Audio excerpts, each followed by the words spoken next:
Welcome to the History AI podcast, where the past comes alive with facts, anecdotes, and a dash of humor. Here are your hosts, Chuck and Marco. Welcome back to the History AI podcast, where the past meets the power of AI. I'm Chuck. And I'm Marco. If you're new here, make sure to hit that subscribe button and leave us a 5-star review. It helps more history lovers find the show and keeps these episodes rolling. Seriously, those ratings mean the world to us. Now, today's episode is wild. We're diving into a real-life government experiment that sounds more like the plot of a dystopian thriller than actual history. Oh, it's the kind of story that makes you want to sanitize your entire apartment with a flamethrower. We're talking about Operation Sea Spray. Picture this, it's 1950. The Cold War is heating up. Tensions with the Soviet Union are driving a wave of scientific research into warfare, especially of the chemical and biological kind. The US military, convinced that bioweapons could become the next major threat, decides it needs real-world data. And their solution?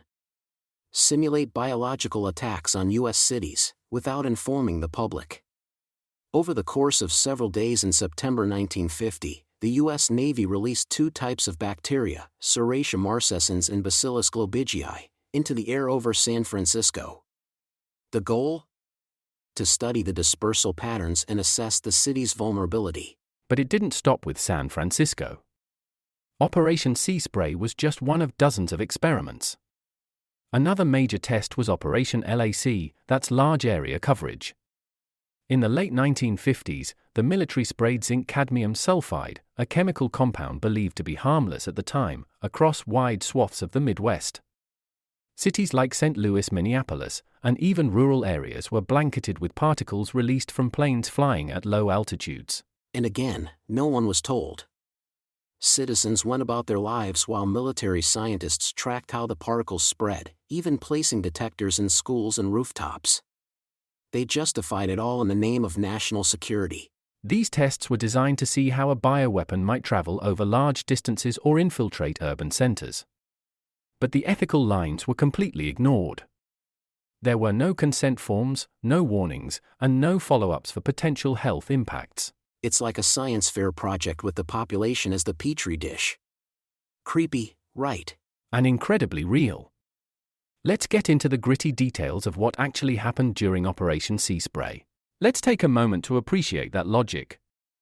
We don't know what a bioweapon attack would look like, so let's make one happen ourselves.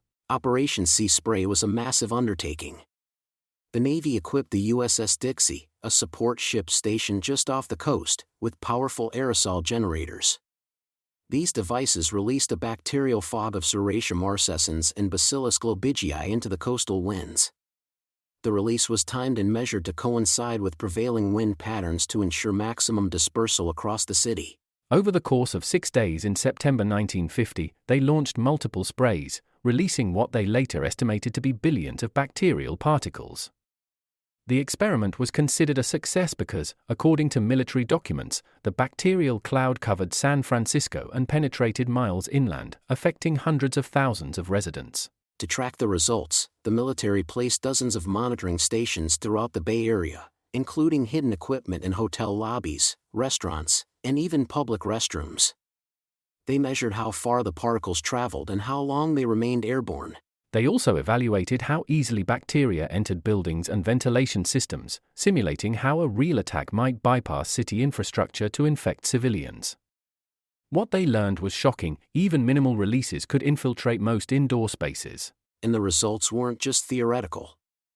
Within days, 11 patients were admitted to a local hospital with unusual, antibiotic-resistant urinary tract infections. One of them, Edward Nevin, a 75-year-old man recovering from prostate surgery, died when Serratia marcescens entered his bloodstream and infected his heart. The doctors treating him were baffled. Serratia had rarely, if ever, been seen in the region's hospitals before the test. Yet suddenly, it was everywhere. And it wasn't just in Nevin's case. Hospital samples showed a sharp spike in the presence of this bacteria in patients across the city. The Navy quietly reviewed the health reports but denied any direct connection between their test and the illnesses. Still, internal memos acknowledged that the bacteria had spread much more effectively than anticipated. And all of this happened without any public notice, consent, or follow-up. Citizens became unwitting participants in a biological warfare simulation, and some paid the price with their health or their lives. And get this, the experiment remained classified for over 2 decades. The public didn't find out until the 1970s, when journalists Seymour Hersh and others began to dig into covert Cold War-era programs. In 1976, a Senate subcommittee on health and scientific research, led by Senator Edward Kennedy, conducted hearings on unethical biological testing. That's when Operation Sea Spray finally saw the light of day. Internal Department of Defense documents confirmed the operation and others like it. These revelations caused a wave of public outrage. Citizens were shocked to learn that they had been used as test subjects without consent, especially when the experiments had potentially deadly consequences. The Department of Defense eventually acknowledged the operation, downplaying the health risks and emphasizing the bacteria's supposedly harmless nature. But by then, it was clear that the government's own assessments had underestimated both the bacterial spread and its medical impact. More disturbing still was the confirmation that San Francisco was not an isolated case. Similar experiments occurred in Washington, D.C., New York City's subway system, and over hundreds of U.S. towns during Operation LAC. These efforts aimed to test how biological agents would disperse under different environmental conditions, all without informing local populations. Fallout from these admissions included increased public skepticism toward government transparency, demands for stricter oversight of military testing, and legal efforts by families affected, including the Nevins, who sued the government in the late 1970s. Their case, like many others, was dismissed under sovereign immunity laws. No one was ever held accountable. But the cover-up and its eventual unraveling left a stain on the history of U.S. public health and military ethics. It's one of those moments where history reminds us how fragile the line can be between national defense and human rights. Absolutely. Operation Sea Spray raises deep questions about the role of government in safeguarding, or compromising, public health. At the heart of the issue is informed consent, or rather, the complete absence of it. Right. The people of San Francisco had no idea they were breathing in a cloud of bacteria. That violates not just modern ethical norms, but also principles laid out in the Nuremberg Code, established just a few years earlier in response to Nazi medical atrocities. And while the U.S. government had been a vocal advocate for those standards internationally, they clearly didn't hold themselves to the same rulebook at home. The Cold War mindset of the ends justify the means seemed to dominate policy thinking. Lawsuits followed, especially after the details came out during the Senate hearings. Edward Nevin's family sued, claiming wrongful death. But the Federal Tort Claims Act protected the government under sovereign immunity, meaning you can't sue the state for actions carried out during discretionary functions, like military testing. It's a legal shield that's been controversial in cases involving negligence and civil rights. In this instance, the court ruled that the government couldn't be held liable, even if its actions may have caused harm. And it wasn't just sea spray. This legal precedent was cited again in cases tied to radiation exposure, chemical testing, and other unethical government experiments. It left many victims and their families with no recourse.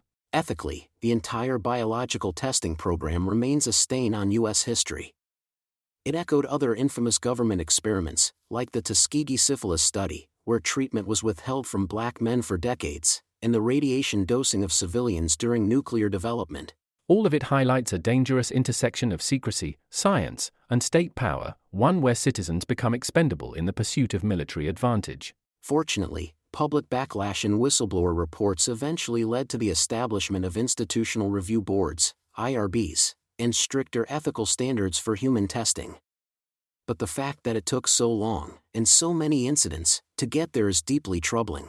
Sea spray remains a cautionary tale of how fear, secrecy, and unchecked authority can erode even the most basic ethical boundaries. Operation Sea Spray didn't just disappear into the annals of obscure Cold War history.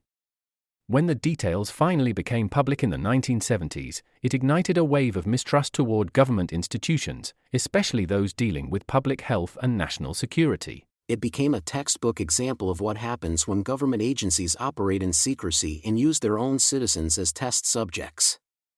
The public outrage wasn't just about what happened in San Francisco, it was about how easily it could happen anywhere. The experiment has since been referenced in documentaries, books, and fictionalized in everything from conspiracy thrillers to sci-fi series. It tapped into a cultural anxiety about surveillance, control, and scientific overreach that still resonates today. And it's not just pop culture. Operation Sea Spray is now taught in university courses on bioethics, history, and political science. It serves as a chilling case study in what happens when ethics are sacrificed for the illusion of preparedness. The long-term legacy also pushed reforms. It contributed to the eventual strengthening of ethical oversight for human experimentation. Institutional review boards, once rare, became mandatory for research involving human subjects. So while Sea Spray left a dark stain, it also forced a reckoning, one that, hopefully, makes similar abuses less likely in the future. But the fact that it happened at all is a reminder to always question who gets to make the rules, and at what cost. And that's a wrap on today's episode. Huge thanks to all our listeners. Don't forget to rate, subscribe, and share the podcast. A 5-star review helps us grow and keeps the episodes coming. Got a topic you want us to cover? Hit us up on social media. And check out the merch, we've got some killer designs. Link is in the show notes. And remember, every episode of the History AI podcast is evergreen. Listen anytime, anywhere. Until next time. Stay curious, history nerds.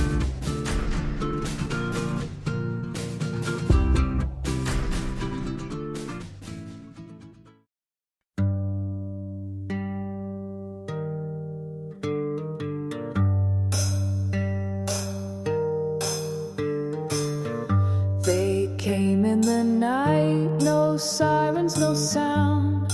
A ship on the bay while the city slept sound. No warnings, no signs, just a plan in the air to see how a sickness might spread unaware. Fog over Frisco, shadows on the tide, a whisper of war that the stars try to hide. They said it was science, they said it was right, but truth doesn't hide in the cover of night.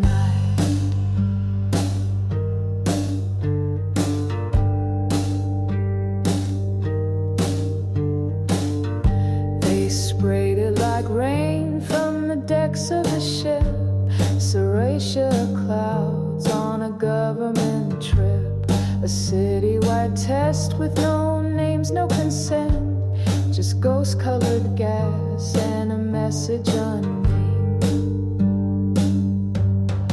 Fog over Frisco, secrets in the spray, a cold kind of courage from miles away. They said it was harmless, a harmless red mist, but a man died in silence and justice was missed.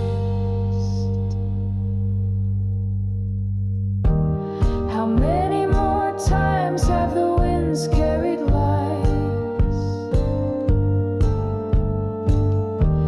From Harlem to St. Louis, truth buried in files. The cities were labs and the people were mice in a game of roulette with no roll of the dice.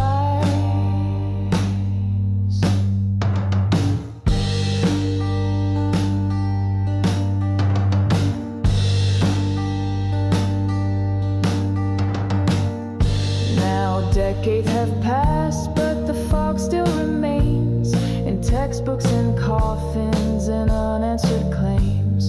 Will we ever learn? Will the lesson be taught? Or are secrets like these too easily bought? Fog over free